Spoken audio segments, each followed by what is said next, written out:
Saudara-saudari terkasih, apakah saudara sudah memulai hari ini dengan penuh sukacita dan punya niat untuk berbuat baik, meskipun kecil? Semoga Tuhan memberkati niat baik saudara. Saya mendengarkan begitu banyak konsultasi, begitu banyak persoalan yang dihadapi, dan persoalannya macam-macam. Dari persoalan rumah tangga, persoalan pekerjaan, persoalan relasi, banyak sekali. Dari banyak persoalan itu saya kemudian mulai merenungkan dan merefleksikan, ternyata persoalan utamanya sebetulnya mirip. Yaitu kita berharap orang lain bertindak, bersikap seperti yang kita inginkan. Dan ternyata tidak. Dan kemudian kita menjadi kecewa. Kemudian kita menjadi sakit hati. Dan kemudian kita terus berharap, memohon kepada Tuhan. Dan ketika Tuhan tidak mengabulkan, kita ternyata juga kemudian kecewa terhadap Tuhan. Tetapi soal dasarnya sama. Kita berharap orang bertindak seperti yang kita harapkan. Dan menurut saya itu sebuah utopia, sebuah ilusi. Karena setiap orang mempunyai pertimbangannya sendiri, mempunyai motivasi-motivasinya sendiri. Sekaligus ketika kita berharap orang lain bertindak seperti yang kita inginkan, kita meletakkan kebahagiaan kita pada variabel yang di luar kendali kita. Dan kemungkinan besar kita akan mengalami kekecewaan. Dan itu benar yang terjadi. Maka menurut saya, kita perlu belajar untuk terbuka. Kalau toh kita mengharapkan orang lain menjadi lebih baik, kita tidak memaksakan kehendak kita. Kita lebih baik berdoa. Karena memaksakan kehendak itu tidak bisa. Dan tidak real. Karena orang lain punya pertimbangannya sendiri dan bisa saja menolak yang menurut kita baik, belum tentu baik menurut orang lain. Dan kalau kita sudah mempunyai konsep yang baik, kemudian kita melihat yang lain yang berbeda menjadi tidak baik.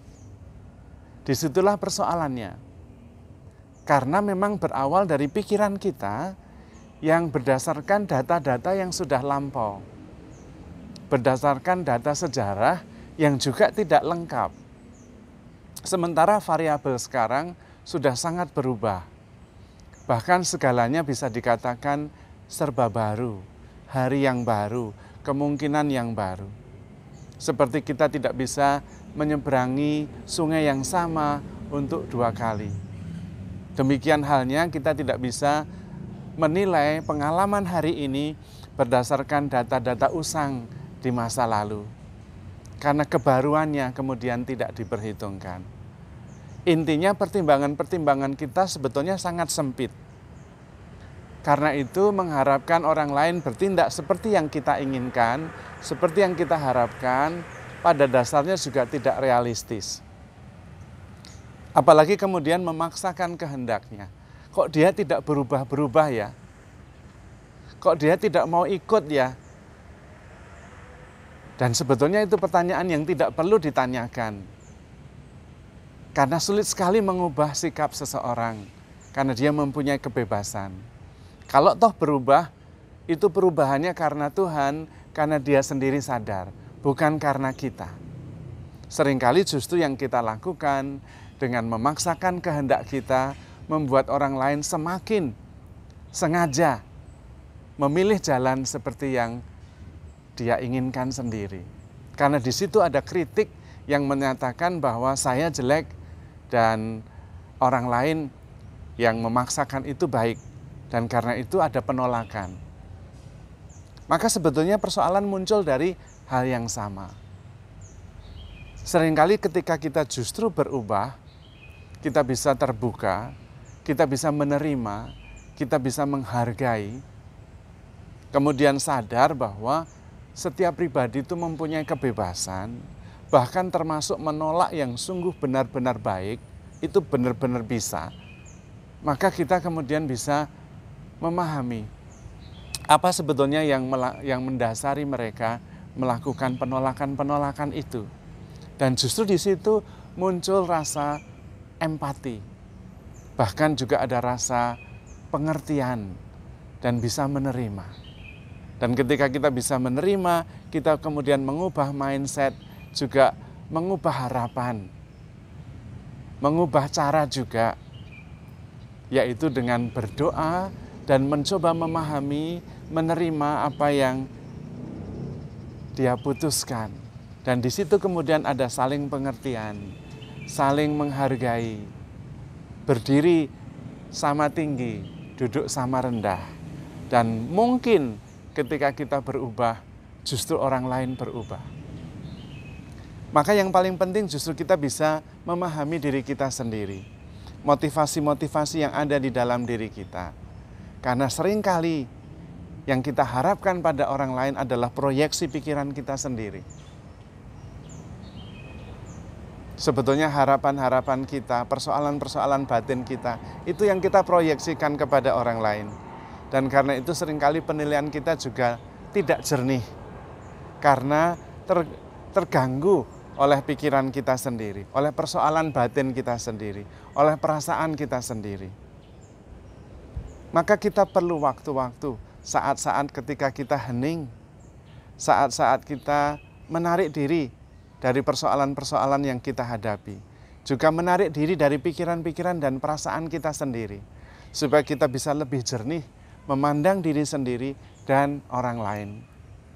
Dan kemudian kita bisa menyadari bahwa semua persoalan itu sebetulnya adalah persoalan-persoalan yang silih berganti.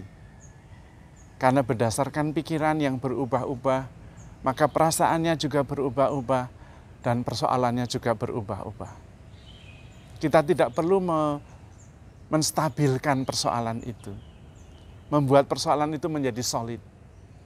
Kita justru memandangnya sebagai buah dari pikiran yang berubah-ubah, yang berarti persoalan itu juga akan berubah ketika kita tidak menggenggamnya sebagai sesuatu yang fix, yang solid. Dan karena itu kita bisa melepaskannya.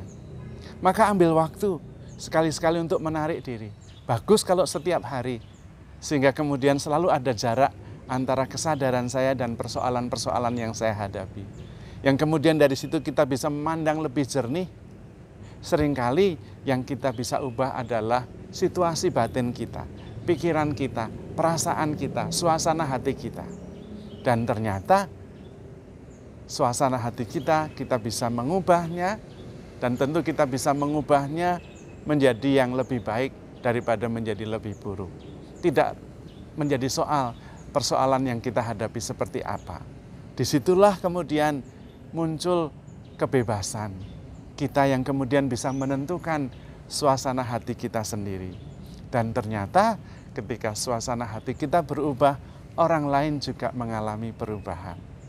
Maka saudara-saudari terkasih, kita perlu menyadari terutama bahwa kita bisa menentukan kebahagiaan kita sendiri, dan terutama kebahagiaan kita sendiri muncul karena kesadaran bahwa kita begitu dicintai oleh Tuhan. Maka saudara-saudari terkasih, handle yourself with care because you are loved. Tuhan memberkati.